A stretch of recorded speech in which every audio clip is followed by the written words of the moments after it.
हमारा गांव सिंध के एक दूर दराज मकाम पर वाक़ था। एक तरफ रेतीला मैदान तो दूसरी तरफ खेत और बरसाती नहर और तीसरी तरफ शहर को जाने वाली सड़क थी, जहां तेज रफ्तार ट्रक और दूसरी गाड़ियां गुजरती थीं। चौथी तरफ पहाड़ियां थीं, जहां बरसात के बाद ऐसी हरियाली हो जाती कि इलाका जन्नत का नमूना पेश करने लगता। हम गांव के बच्चे पढ़ाई से फारिग होकर अपने मवेशी लेकर पहाड़ों पर चले जाते, जहां से हम शाम के वक्त वापस आ जाते। निसार, अरबाब और मैं हम जमात थे, तकरीबन एक जैसे कपड़े पहनते और जब एक दूसरे के गले में हाथ डाले गांव की गलियों में दौड़ते तो नया आने वाला यही समझता कि हम तीनों एक ही घर में रहने वाले भाई हैं। हम तीनों पढ़ाई के बाद तेज धूप में अपने घर के बकरे बकरियां लेकर पहाड़ियों की तरफ निकल जाते। तमाम बकरे बकरियां मिलकर एक बड़े रेवर का मंजर पेश करती। पहाड़ पर जाकर एक मखसूस जगह बकरियां छोड़ दी जाती, जो एक मखसूस वक्त के बाद घूमकर हमारे पास वापस आ जाती। खाने पीने, स्कूल का काम करने और मिचौली खेलने में हमारा वक्त गुजरता जाता। हम रोज सोचते इलाके के सबसे ऊंचे पहाड़ की जानिब चलकर नए नज़ारे देखेंगे, लेकिन जब अंधेरा छाने लगता तो हम वापस आ जाते। स्कूल की छुट्टियों के दिन थे। एक रोज हम तीनों दोस्त अपने मवेशी लेकर सुबह सवेरे ही निकल खड़े हुए। पहाड़ी की जानिब का रास्ता मानसून की बरसात के बाद दिलकश मंजर पेश कर रहा था। पहाड़ियां सब्जे से भर चुकी थीं, खुदरो, बैर, अमरूद और दीगर दरख्त फलों से लदे हुए थे। मवेशी भी खुशी खुशी घास फूस चढ़ते हुए आगे बढ़ते चले गए। हम अपनी मंजिल पर पहुंच गए। निसार आज बहुत खुश था। वो रात ही अपनी वालिदा से गोश्त में मसाला लगवा कर लाया था कि हम सीख पर भून कर खाएंगे। अरबाब और मैं भी अपने घरों से कुछ खास चीजें बनवा कर ले आए थे।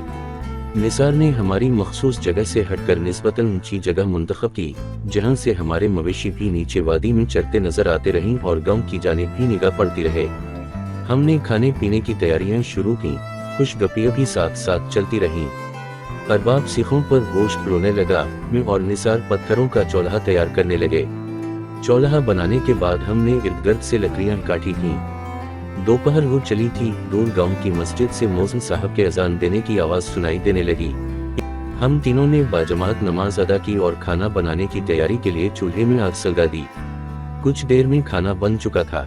हम तीनों दोस्त खाने पर बैठे ही थे कि गांव की जानिब से शदीद फायरिंग की आवाजें सुनाई देने लगी। हम सहम से गए। मवेशी भी अपने कान खड़े करके यकजा होकर अपनी रोज की मखसूस जगह की जानिब इकट्ठे होना शुरू हो गए। गांव की जानिब से चीख वाव पुकार की आवाजें भी आईं। हम हैरान थे कि क्या हवा है और हमें क्या करना चाहिए।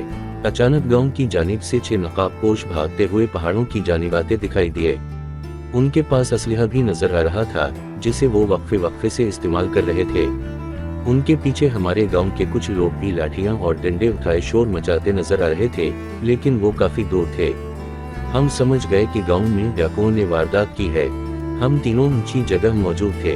हमने फौरी तौर पर आने वाले नकाबपोशों के ऊपर भारी पत्थर फेंकने शुरू कर दिए। पहले ही हमले में 2 नकाबपोश सर में पत्थर लगने से गिर पड़े। बकिया में से आधे नकाबपोशों ने हमारी तरफ शदीद फायरिंग शुरू कर दी।